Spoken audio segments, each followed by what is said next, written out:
I'd like you to meet the new sheriff of Rock Ridge. I'd be delighted. Wow! I've got to talk to you. Come here. Have you gone berserk? Can't you see that that man is a nit? Wrong person. Forgive me. No offense intended. Have you gone berserk? Can't you see that that man is a nit? Nice beaver. Thank you. I just had it stuffed. Let me help you with that. I've heard police work is dangerous. It is. That's why I carry a big gun. Aren't you afraid it might go off accidentally? I used to have that problem. What did you do about it? I just think about baseball. Oh, man. Oh, we have plenty of viewers out there today because we have a very fun episode here. Welcome back to another exciting episode of the BW Flix, the Average Movie Critics. I'm James Martin, J-Train, your host, along with my co-host, Brian Arndt, my man, my ace Boom Coon. How you doing, B? I'm doing all right, man. I'm doing real good. I'm in these movies a little bit for. I'm in a really good mood, man. These movies will have you in stitches the whole time, and as old as they are. What's up, Yenza, man? I hope you here for the long haul. Don't fall asleep. I hope we're not boring you to death. I hope you have a good time with these movies today. Look, I really enjoy watching these movies. One's 1974, one's 1988, and they still hold up very well, man. Hold up. And what I'm talking about, the movies are in order. First of all, this is our sixth episode of the BW Flix. I'm glad we're able to still be here talking to you, having fun. But the movies are the Blazing Saddles. Mel Brooks' Blazing Saddles in 1974, and The Naked Gun, The Police Squad in 1988 with the late great Leslie Nielsen. But we're going to be talking about Blazing Saddles at first. Brian, why don't you give us a little bit of the superlatives of that movie? All right. So Blazing Saddles, it was directed by Mel Brooks. He is also in the movie. He played the governor in the movie. And it's starring Cleavon Little as Bart, Gene Wilder as the Waco Kid, Harvey Korman as Hedley Lamar, Slim Pickens as Taggart, Madeline Kahn as Lily Von Stoop, and Alex Caress as Mungo. The music by John Morris. Production company was Crossroad Productions, distributed by Warner Brothers. It was released on February 7th, 1974. Running time is 93 minutes. The budget is $2.6 million, but the box office it made was $119.6 million. So people love comedy and racism. Phenomenal. And yes, exactly. And the great thing about this movie is that they specifically try to attack. Yes, we understand, my man. So the movies, this movie particularly, they attack so many different areas of things that was wrong with our country, with racism, segregation, murder, mayhem. Things you can just think of that was just terrible. And they made fun of it. They made fun of it all the way through everything. And there was self-deprecation. Mel Brooks himself, being a Jewish guy, he threw in Jewish jokes. There were racist, I'm going to say the N-word, nigger jokes. There was just sexism. Against females. It was everything. It was no holds barred. And the crazy thing about it is, if you would think a movie like this would be, I guess now would be considered a movie that would be risque or something that would be politically incorrect. canceled. Yes, or canceled. Yeah, cancel culture. But in reality, when you look at the movie, they're making fun. They're actually woke. They're making fun of the things to bring attention to all the things that were wrong with our country at the time. And while having you laugh at it and look at it to make it seem like they even said it. What some of the things, some of the people in the movie, Gene Wilder's character, Jim, the Waco Kid, called them morons. So it's a really good movie. But let me get you the premise of the movie. So it's a comedy, a satirical comedy, Western comedy that has many deliberate anachronisms. And if you don't know what anachronisms are, out there. It's a big word that I had to look up myself when I saw it. And it's mixing things that don't belong in time periods. There were so many things, like we had Nazis in the Western comedy. Mm-hmm. We had Ku Klux Klansmen in the Western comedy. We had a mixture of the studio itself, the Warner Brothers studio, with the movie, the Chinese theater in the movie, Cadillac cars at the end of the movie to ride off into the sunset. So it was just, and that's just a small part of it. I'm just giving you some of the pieces of anachronisms that were in the movie, but deliberately done. It wasn't like a blooper that happened. So these are like things that shouldn't have happened, but it accidentally got put into the movie. This is deliberate to be funny. Let's see. So, and it was based in American Frontier in 1974, where we see there's workers. What's going on, David? There are workers that are working on the Transcontinental Railroad. They didn't say the Transcontinental Railroad, but they're working on the railroad to go back and forth to, obviously make money. And so while they're there and on the railroad, they have a bit of a detour with quicksand. So they're trying to figure out how to get around that. We have one of our protagonists, Bart, gets sent out. Him and his partner, another black guy, they get sent to go to look into the situation with the quicksand, and they fall into it. So they fall into it. They realize that the train can't go any further, so they got to go to their boss, which is the antagonist, and that's the Attorney General Headley Lamar. And if you realize why I'm saying it, like that's how Headley talks. He talks very proper and evil and diabolical. And so Headley Lamar, which is mistaken for the actress in the 1920s, Hedy Lamar, it gets referenced in the movie several times by everybody calling him Hetty, and he has to correct him saying Headley. Did I say Odie? It's Headley. Oh, it's Headley. So while they're doing this, they're figuring out a way to be able to detour, and the way to detour is to go into the town called Rock Ridge. Rock Ridge is a town where it's got we're gonna go further back than that pretty soon. So yes, exactly. It's occupied by the small town of people, all white people, because again, this movie is deals with all racism and segregation. Yes, exactly. It is very corny in some parts, but it's very hysterical. It will have you in stitches in some part. And believe it or not, I don't know if you mentioned this about the screenplay. Mel Brooks was a writer, and Richard Pryor was a writer on this movie too, as well. Yes, neither was I, bro. 1 year. I 1 year before I was born. So I had no idea what Blazing Saddles was until I was about 7 or 8, and still didn't understand some things. I shouldn't have been watching this at 7 or 8, but I did. So let's just say, getting back to the movie, they figure out a way to go through another town, and not only go through that town, but to make a whole bunch of money. But they got to get rid of the people, inhabitants, and so they send as what's the guy's name? Bart, the main protagonist, becomes the sheriff there. He gets the governor to anoint him as the sheriff, so they can discourage the people from being in that town, and they make them want to leave the town, or they can actually take advantage of them, or take advantage of the town and make sure that these people, just follow their every whim.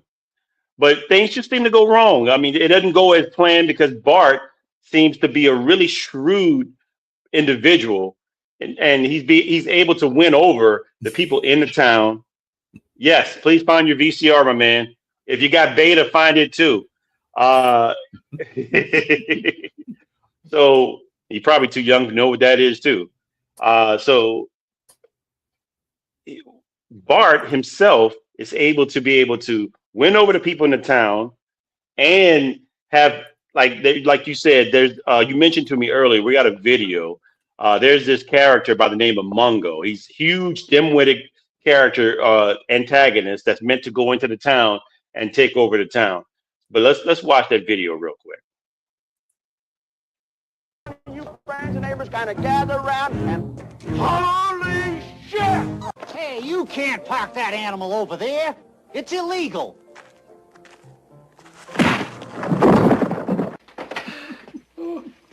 No, don't do that.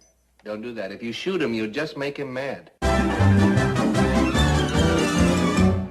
Mungo like candy.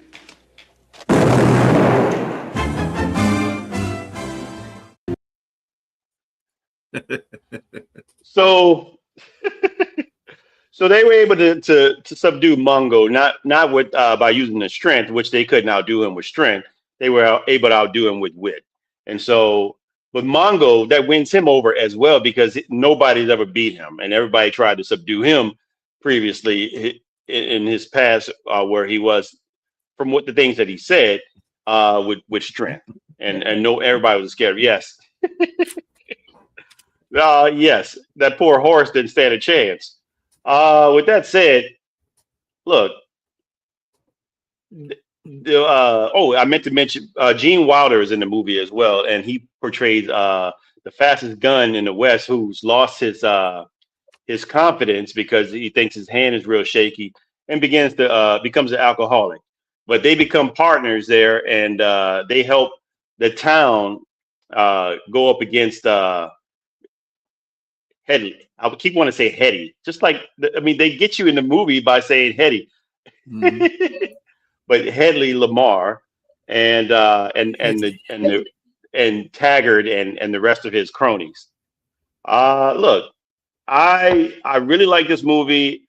The way his direction is heading, I think that it's funny. It's got different parts in it. Everybody's character is developed well, including Lily von Stumpf, who's the seductress from the German seductress that Headley sends to try to seduce the Bart, the sheriff, and ends up falling in love with him. So she ends up joining their side. So now they realize they got to build an army. They build an army. This is where the crazy humor. I mean, it's throughout the whole movie, but they build an army of so many different people that it's crazy because they have Ku Klux Klanmen, they have bikers. Like I said, acronym. They don't belong in this part. They have bikers. They have Nazi soldiers. It is great. Thank you. Appreciate it, Rochelle. Nazi criminals. Nazi soldiers. They have who else in the movie? Like I said, the Ku Klux Klanmen, and they end up taking over to the Ku Klux Klanmen and standing in line trying to find out what the plans are. And of course, when they come up, both Bart and the Waco kids come up and try to sign up as soldiers. Bart's hands that are black hands are revealed, and immediately Waco's kid says, "What did I tell you about cleaning your hands and washing them off?" See, and he turns it over and trying to wipe it off. He's like, it's coming off. It's coming off. It shows his palm. And so, of course, Taggart realizes who they are. They run and they escape. And they concoct a plan to be able to stop them or slow them down and stop them from taking over the town. Which they eventually do. They get into a war. They get in a fight they build a fake town, and they get into a fight there, and the town people take over and subdue the criminals and the thuggers and muggers and buggers and everything else that Headley Lamar says he was looking for. And Headley escapes, and actually they mix the movie set, the Western town, into the actual studio, into what's going like a burlesque, some sort of musical, Tuxedo Tales and Top Hats musical, and starts fighting these guys. And of course, Headley escapes, and he goes to the actual filming of Blazing Saddles at the Chinese Theater, and he's followed by Bart the sheriff, and eventually they get into a fight. They get into a gunfight. Hetty loses. He's killed right there, and him and Bart and the Waco's kids, Jim, ride off into the sunset, only to get into a Cadillac and ride off further into the sunset, and the movie ends. Look, man, this movie is crazy for its time. I believe in 1974, it was outrageous. Like you said, on a budget of 2.6, and they made 119 million. That's how, like you said, that's how great it was. That's what people were looking for. 1974, we're past, far past Jim Crow. We're far past the civil rights movement. Obviously, things are still going on, and we're in the black exploitation period. Where if you're African American, those are the movies in the 70s that you were offered, that you were in, unless you were Sidney Poitier. Um, I loved it. I actually love every point that Mel Brooks tried to hit on, because again, he was very self-deprecating. Like I said, nothing was there was no holds bar on anything. They attacked racism, they attacked sexism, they attacked uh, uh, Native Americans, blacks, Irish, Chinese, white. Everybody looked silly and crazy and funny in this movie, and it was a masterpiece to me. I think everything. I like the acronym, how Mel Brooks' genius, and of course Richard Pryor and the other guys that were writing, they were able to fuse other parts of time periods and put it into this Western, so you just wouldn't look at it as a Western. Of course, even though it was a comedy satire, it still was. It was very brilliant how they were able to put to just collaborate those pieces together and make it a masterpiece to me. I like Mel Brooks. I've always been a fan of his movies. Later on, we were talking about Young Frankenstein. We're talking about The Producers, Spaceballs, many different movies. Yes, one of my favorites. But this is History of the World. But this by far is like you told me off air that you probably watched this over 500 times.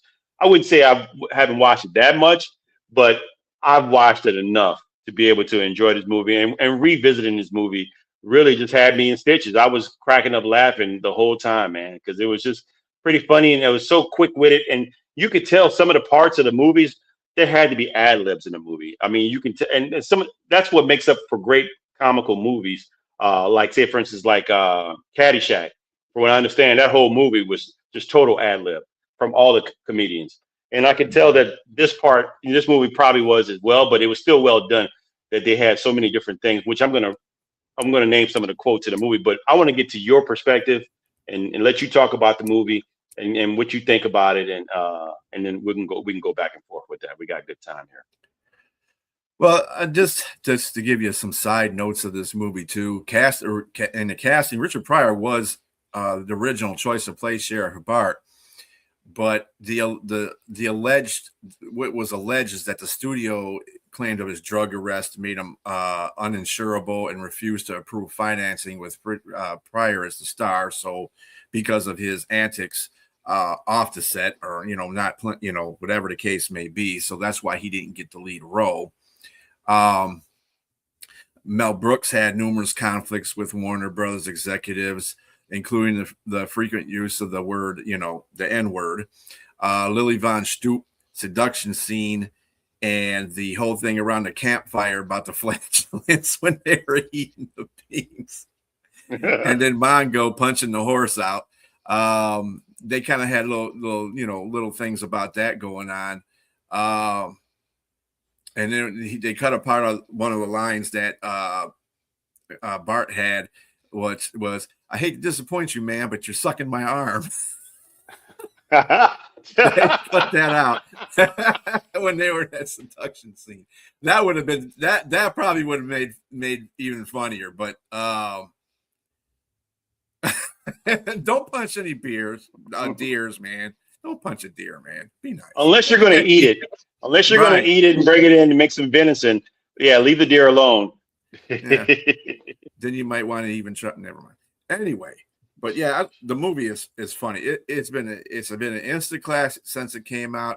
Yes, the extraordinary use of the word "n" is very prominent in this movie. In fact, I when I was trying to do all these cuts in the video of the movie, I'm trying not to put that in there because I didn't want to offend anybody either at the same time. But I mean, it's something that people have to understand that it wasn't PC then. There was no kind of PC or woke or the whole situation where people are going to get canceled. That's a social media thing. And Django, we were talking about Django as well off screen about how that had a lot of N-words in it too. But you got to look past the words that are used. You got to kind of look toward what they are trying to get at you about in the movie. And I think I think Mel Brooks did a very good job on that. Mel Brooks and Gene Wilder, I thought, played very prominent roles with African Americans in the film industry. Gene Wilder was a big time guy with Richard Pryor. They did a lot of movies together. And probably if Richard Pryor was able to do this movie, he'd probably been doing it with him too. But yes, there's so many funny things in there that you watch it so many times, you just pick out the funny things in there. And then sometimes you might even catch like newer funny things in there. Like when Tabbert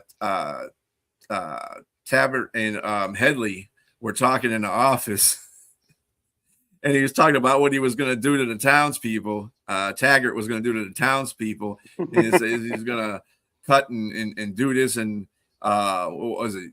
Hang him or number 6. They're going to do a number 6. Number 6, and Haley says that's too Jewish. Kill the first babies. Yes, exactly. Yeah, the firstborn babies. Kill all the firstborn babies. Yeah, that's too Jewish.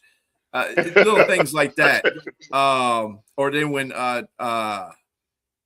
when Taggart was talking to the other guy trying to relay a message to Headley about something, and Bart, then working on a railroad, got PO'd because he had to do all that work after they didn't drag him out of the quicksand. And they hit him in the back of the head with a shovel, and he goes, and say, ouch. He goes, okay, I'll put that down there. Yeah, he said, and ouch, and then walked away. That was really the reason why that Bart was in jail in the first place, because he assaulted Taggart, and that's why they made him the mayor, because they wanted the whole town to go against him, being Bart, because he was black. And they thought that was going to do it. But he brought everybody together. In fact, he faked his own hostage situation at the podium. There's so many things that are so hilarious, too. The fact that the fastest gun in the West was motivated into alcoholism because a 6-year-old snuck up behind him and shot him in the ass. That right there was... I was like, okay, whatever, man. But yeah, it was a fun movie. Crazy, yes. Oh my goodness. So there are some quotes from this movie that I like to mention before we get to the next movie. But one of my favorites, man, is Hedley Lamar. First of all, Harvey Korman is just brilliant playing this character. And if you don't know who Harvey Korman is, just go watch the Carol Burnett show. He's definitely one of the main guys on that show, and he steals so many scenes, and it's just like it was her variety show. And so, he was one of the main characters that main players there. And he played many different parts there, but man, too funny. But this is a scene where he and Taggart, like you said, were in their office, and when he realizes that nothing that he's doing is working. So Taggart kind of mentioned off kilter. Taggart doesn't realize he's giving him ideas, but he gives him an idea about getting an army. And so he gets an army, and then he begins to name all the people that he wants. And he's like, I want rustlers, cutthroats, murderers, bounty hunters, desperados, mugs, pugs, thugs, nitwits, halfwits, dimwits, vipers, snipers, conmen, Indian agents, Mexican bandits, muggers, buggerers, bushwhackers, hornswagglers, horse thieves, bull dykes, train robbers, bank robbers, ass kickers, shit kickers, and Methodists. Yeah, they have nothing. And then Taggart searching his pockets for the paper while he said, write this down. And he says all that. And he said, and he finally gets the paper. He said, can you repeat that? And then he looks at him like, damn it. Yeah, that was hilarious, that one, yeah. And also Lyle, the guy you mentioned Taggart. He's at the beginning when they're on a train. Lyle is the guy as he says a couple of funny lines too as well to the guys on the train. And what does he say? He said, "Come on, boys, the way you lollygagging with those picks and shovels, you think it was 120 degrees. Can't be more than 114." And then the Chinese man falls out, passes out. He said, "Knock that chink a day's pay for napping on the job."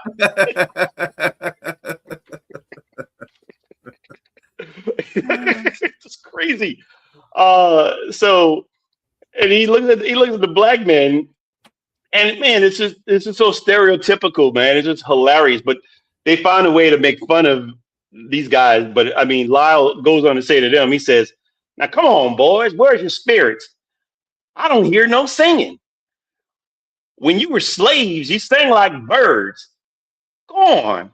How about a good old nigger work song?" And they're like, "Nigga work song?" And he says, and Bart starts singing. He looks at him. He's like, he said, "Get no kick from champagne. Mere alcohol doesn't thrill me at all. So tell me, why should it be true that I get a belt out of you?" Bum, bum, bum, bum, bum, bum, bum, so bum, far bum. from the spirituals that were sung from, yeah.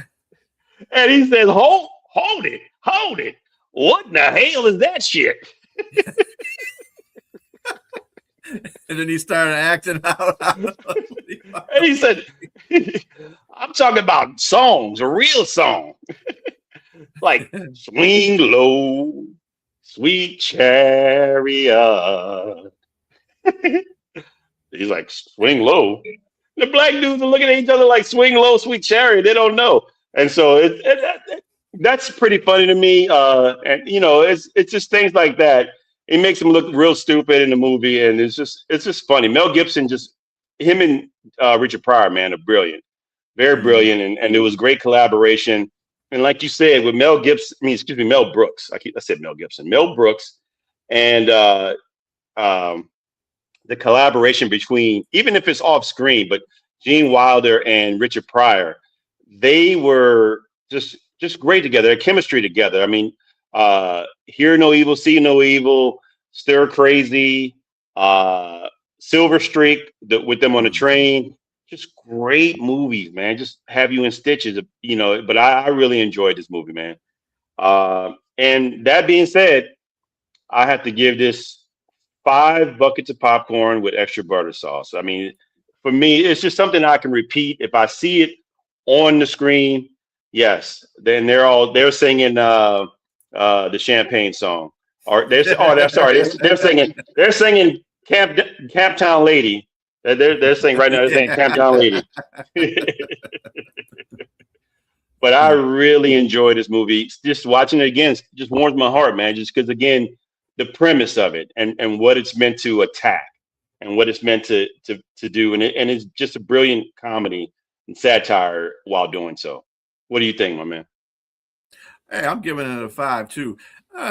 Give it with butter, but I am giving it a 5 because it's going to be a movie that's going to go out through time. I mean, you can't make this stuff up as far as how they produced this movie, and it's always good. It's really, if you think about it, the movie's relevant for today. Yeah, you could replace some certain 1974-ish stuff that they got in there with 2026 stuff, but at the same time, they could probably remake this movie if people weren't in the cancel culture that they were, and it would still live on forever. It's one of those movies that can do that. It's funny. And this is what you really think they can remake this? I mean, would you really want anybody to touch that? Oh man, it's just comedy gold. I just don't know. You know what? I think that I mean, if they want to remake it, that's what they would have to do. They would have to change a lot of stuff in it to make it more current, obviously. But at the same time, you know, because of this cancel culture, it would be hard to make that movie now, because people would be like, you say anywhere, and they're doing this and they're doing that, and they punched a horse. Peter would be all over that. You know, or the whole. I don't think the sexual scenes would be so hard to deal with. I think. I mean, there's no nudity. It's nothing. No, it's just left for the imagination with good comedy. Yeah, so that's what makes it really like a masterpiece to be.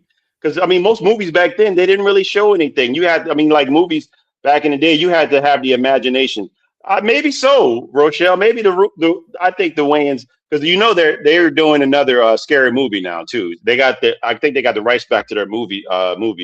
So they're actually doing another scary movie. But you're probably right. They probably could do it. Peter probably hates. They probably hate this movie now. They probably hate it already. But now we're gonna move along to the next movie, which is Naked Gun. Again, this is actually one of my wife's favorites. But I actually enjoyed it too as well. We sat down and watched it together, and we were both laughing, man. It was still pretty funny. Naked Gun from the Files of Police Squad. And believe it or not, I never knew that this was from a series that came out in '82 with Leslie Nielsen as the main protagonist, called The Police Squad, which makes sense why it's called From the Files of the Police Squad. This movie is, like I said, in 1988, and I'll let you go ahead with the superlatives on that. All right. So good old The Naked Gun. It was directed by David Zucker. It's starring Leslie Nielsen as Lieutenant Frank Drebin, George Kennedy as Captain Ed Hocken, Ricardo Montalban as Vincent Ludwig. Priscilla Presley was in this movie as Jane Spencer, and O.J. Simpson as Detective Norberg. Music was by Ira Newborn. Production company was Paramount Pictures, which was also the distribution company. Was released in December 2nd, 1988. Running time is 85 minutes. Budget was $14.5 million. The box office was $152.4 million. So basically, ladies and gentlemen, both movies were major hits. Major hits. Hey, Sonia. Cool. What's going on, Sonia? How you doing? Yes, Naked Gun and its sequels were definitely very funny. Yes. So let's get to it. Frank Drebin. Leslie Nielsen is crazy as Frank Drebin. His humor is different. It's not. I mean, it's like total contrast from what the movie we just talked about, because he's serious. He's serious in his portrayal of a police officer, but everything he says is stupid and just totally off kilter and not what it's supposed to be. So him on a vacation in Beirut. I don't know who goes on vacation in Beirut. He's on a vacation in Beirut and ends up stopping a meeting with Idi Amin, Muammar Gaddafi, Ayatollah, Yasser Arafat, Fidel Castro, and Mikhail Gorbachev. With whom, and he gets into a fight with all of them, and he wipes Gorbachev's his birthmark, and he comes off and says, "I knew it."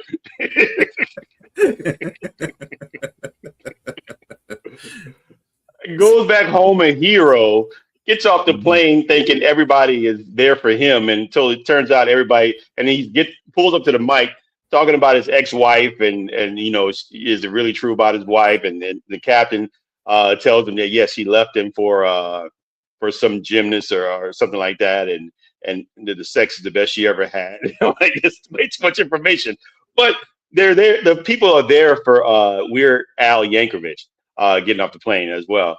But anyway, so they go on, and simultaneously while they're heading off, Detective Norberg is infiltrating. Have a good one, okay?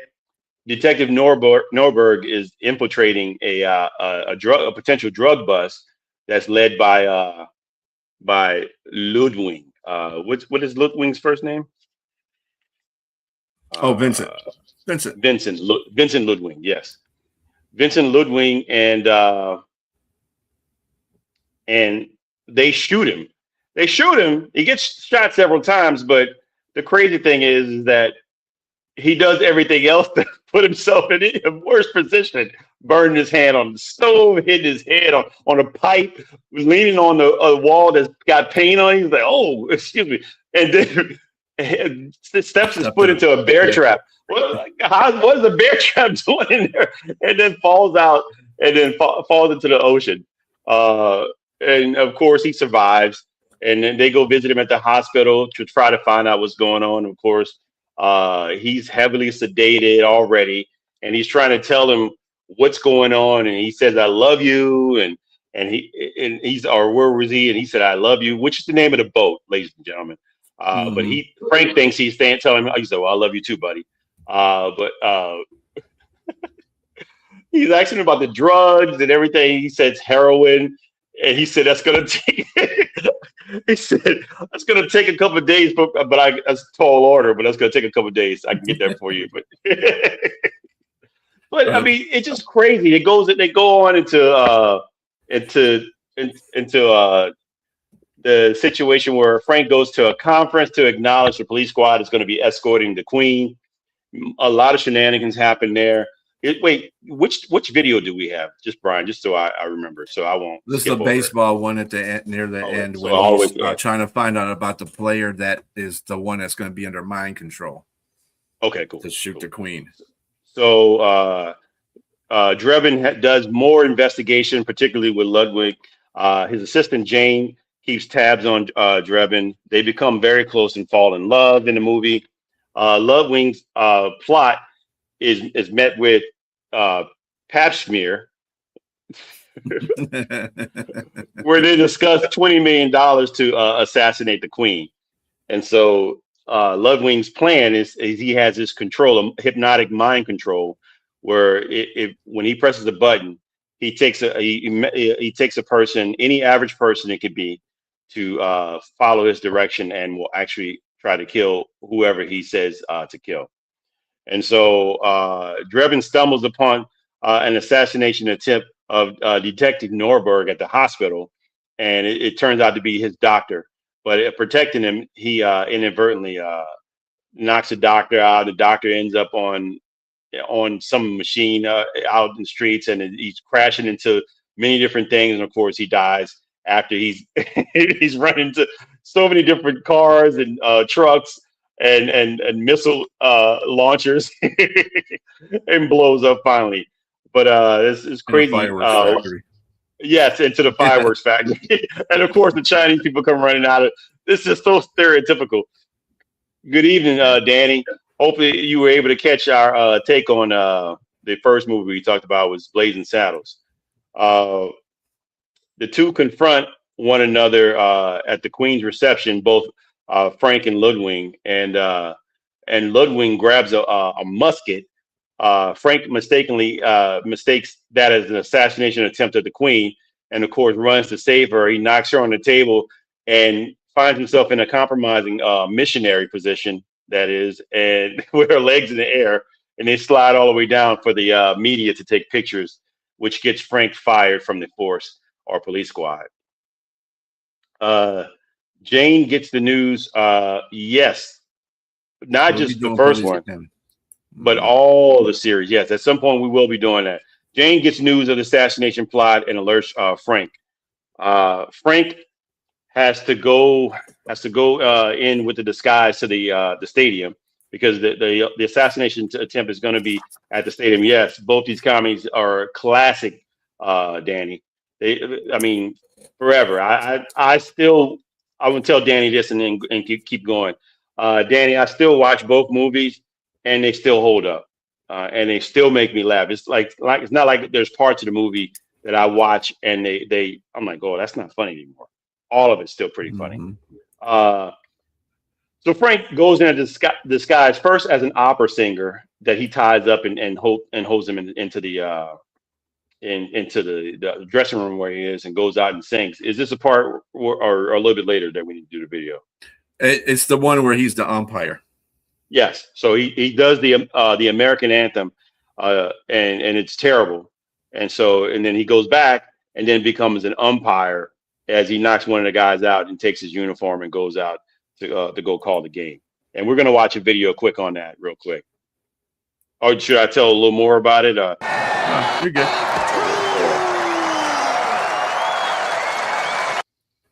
We start from the beginning of the video.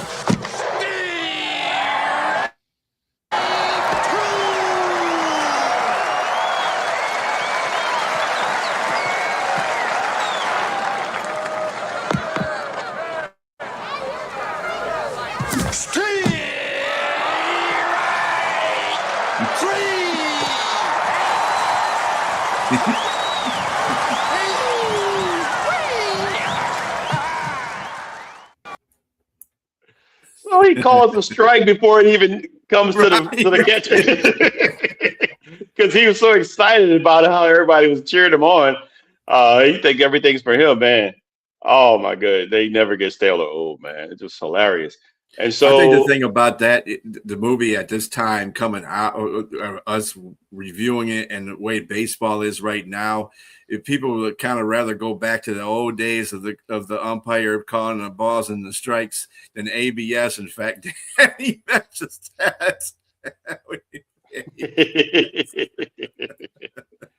oh man, I wonder if Keith watches the show, man. We should get him to watch these shows.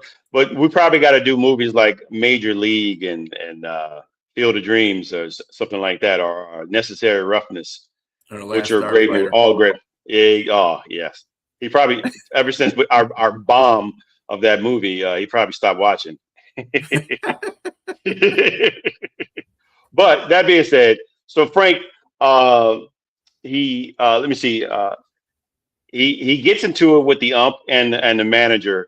And they're fussing over the calls because at some point he's got to stall the next call, because if he strikes out another guy, it's about to be an assassination attempt. And so he calls ball, and they're clearly not ball. They're over the plate, and he keeps giving the guy a ball. So they're fussing about that, and of course they get into it, and the guy hits the ball up in the air, and he tries to catch the ball. He throws a whole bunch of balls out, and they still get the guy out. They still get the guy out.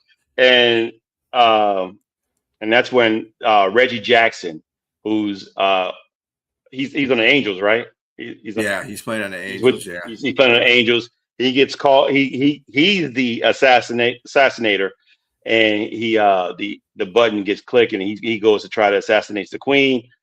Frank tries to shoot him with his lapel tranquilizer. He misses and hits the woman up in the upper deck. And then she falls on Reggie Jackson and stalls the assassination attempt on the Queen. And of course, Frank is the hero. But Ludwig takes Jane as his hostage, and he goes after them. His tranquilizer this time gets Ludwig. Ludwig falls over. He's steamrolled. He's ran over by the USC marching band. And they said before that, it was like, oh yeah, don't worry about it. He'll be all right. Just gonna put him to sleep. And he goes over the rail and gets squished. Right. Squished was like, and marched on. And accidentally they step on the button, and it activates Jane's hypnosis, and she goes to try to kill Frank. Frank talks her down and tells her he loves her and professes love in front of everybody. Everybody's crying and makes up, and he talks her down, and they hug. And of course, Norberg comes out of the hospital in a wheelchair.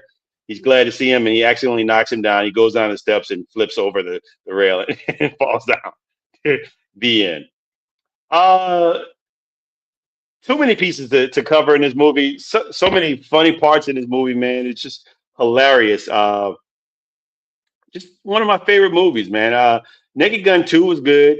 Naked Gun 3 was okay. When he went to prison with the criminals to escape, it was okay. But I love this movie. Naked Gun is one of my favorites. I'm going to give it 5 stars without the extra butter, but I give it 5 stars because it just like I said, it just holds up. It's pretty funny. I liked it. Now, as far as it being comparable, see, because when you do these reviews, I try to compare one up to the other one. But Blazing Saddles was basically a blazing movie for that, a trailblazing movie for that particular period of time, and it can last until this bit of time if people weren't so in cancellation mode. Now you gotta understand the politics of the movie and when it was done, and a lot of those politics still apply for today too. That's the thing. Right. But I will give Naked Gun 4 because it was funny, man. Yeah. There was so many scenes in there that had me rolling, like the whole part where he was in Vincent Ludwig's office and he got bit by the tigerfish and then he stabbed it with the pin. Peter wouldn't like that one either. No. That was hilarious. Oh, no. Then he was trying to fake it off and shake his hand and all the water came out and he was like, what? No, let's go back to the scene where he goes in and sneaks into Vincent Ludwig's apartment, and he accidentally burns the letter and has to go out in the window, and he's hanging from the he touches the lady on her breast when she opens the door because first of all he touches the statue's breast and he's trying to hold on, and then he goes and she windows, she screams, and he's holding onto her breast and she's screaming, looking down. And then he goes and grabs onto the penis of the statue. Oh, and then when he steps and he's hanging on for dear life, and then he steps up and he turns it upside down. It's crazy. Crazy. And go ahead. Go ahead. I'm was sorry. Pretty funny in there too. Yes. The next day when he got into her office, like she was just rolling out everything that he had did. And normally that would probably take somebody off the force and everything like that, but no, not him.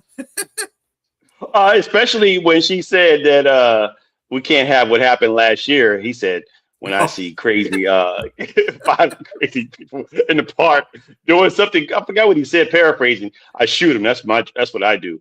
She said it was in a Shakespearean play. You killed 5 really good actors. You moron. That's what you said. They were all Shakespearean play actors, you moron. Crazy movie, man. But we're going to go ahead and And I initially I did give it 4 stars like you did, man. But I just looked back and just thought about it. And I watched it again and I was like, man, this is really a funny movie. I'm probably going to watch it again, that and Blazing Saddles again after not tonight, but I mean, sometime this week, I'll probably watch it again, man, because they're just very funny, man. Like I said, they just hold up well. But let's get into a bio and just, we were talking about the aforementioned Leslie Nielsen. That's the bio that we're going to talk about today. Leslie Nielsen was born February. Let me see. Now I'm going to have to pick with which movie to watch tonight. Naked Gun wins by an eyelash. So he was born February 11th, 1926, and he passed in November 28th, 2010. He was 84 years old. He's Canadian-American actor and comedian that had a career that spanned over 60 years, man. 60 years, appearing in over 100 films, over 150 television spots, and he portrayed over 220 characters. Talk about hardest working man in show business. That's a long time and a lot of work, man. He was married 4 times, died while married to his last wife, and he had 2 children. Leslie's father was Danish born, and he was a constable in the Royal Canadian Mounted Police. His eldest brother, Eric Nielsen, was born in 1924. He died in 2008. Was a longtime Canadian member of Parliament, cabinet minister, and deputy prime minister of Canada from 1984 to 86.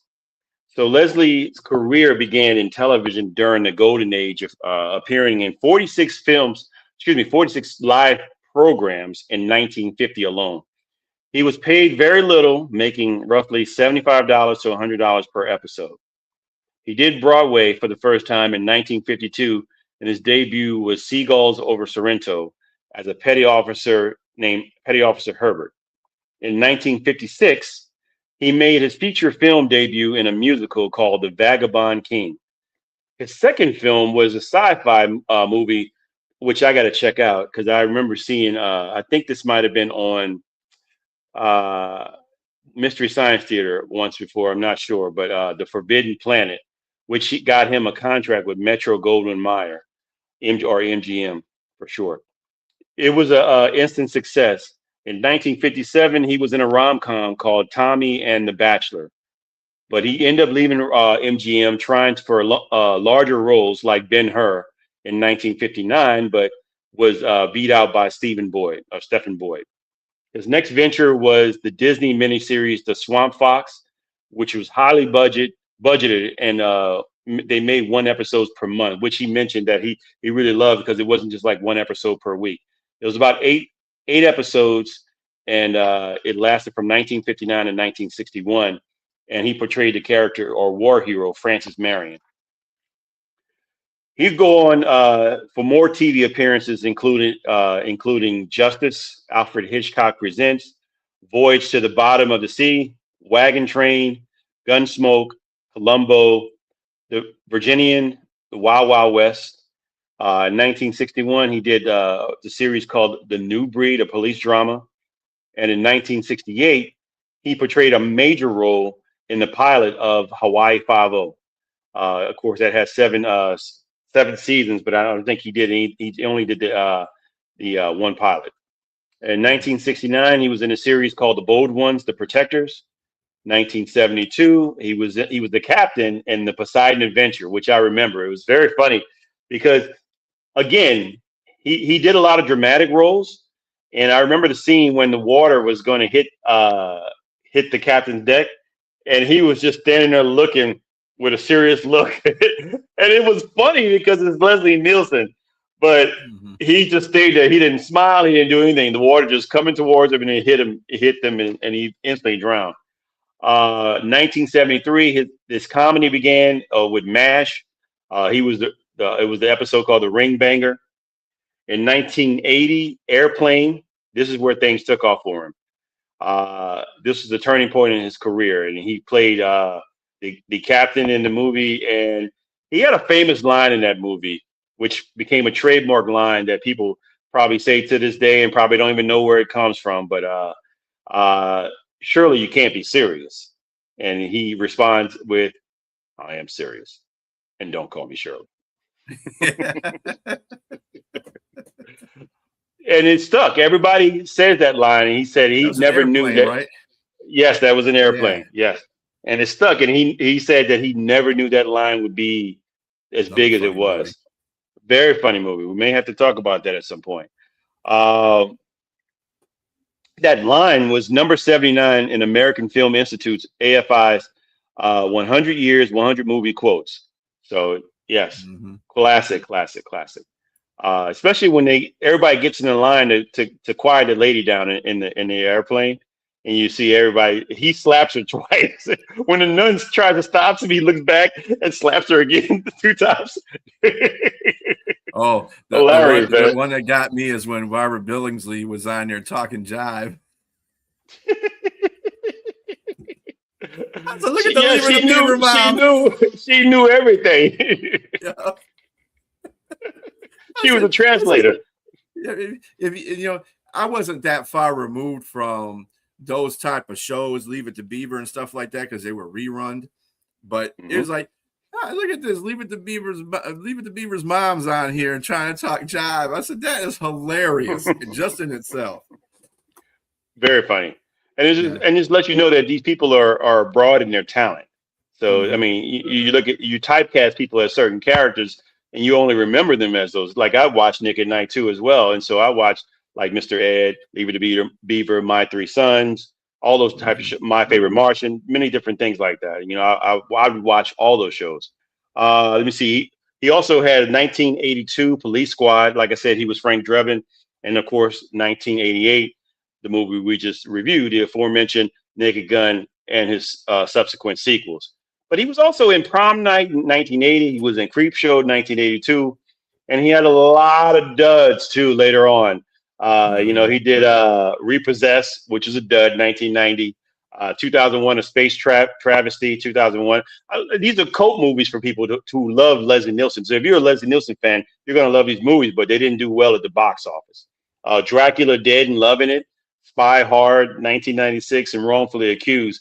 Those are spoofs of both James Bond and The Fugitive. So Leslie Nielsen, we send a shout out to you. Rest in peace. And I hope your family's doing well. And we love your movies, sir. Last episode, I totally forgot the movies we were going to do, so I didn't put it out there what we're going to watch. I like to put the movies out there. We like to put the movies out there so you can watch it. We give you a week to watch it. We try to do it on 3 free platforms like Tubi and some other ones that may be out there. So that you can, shout out Tubi. Know that we're watching you. Hopefully you're watching us. Sponsorship. But that being said, look, we want to put the movies out there so you can watch them because we give spoilers. We always give spoilers because we like to break down the movies and talk about them. This is some funny stuff that's in the movie. Speaking of which, the movies we're going to do, we haven't done yet because there are people out there. We want to keep it diverse. We're going to do some rom-coms. We're going to do a very old one in The Graduate and one that might be related to it called Rumor Has It, where the characters in the movie talk about their family, realizing that their family is the movie is based off of what their family did.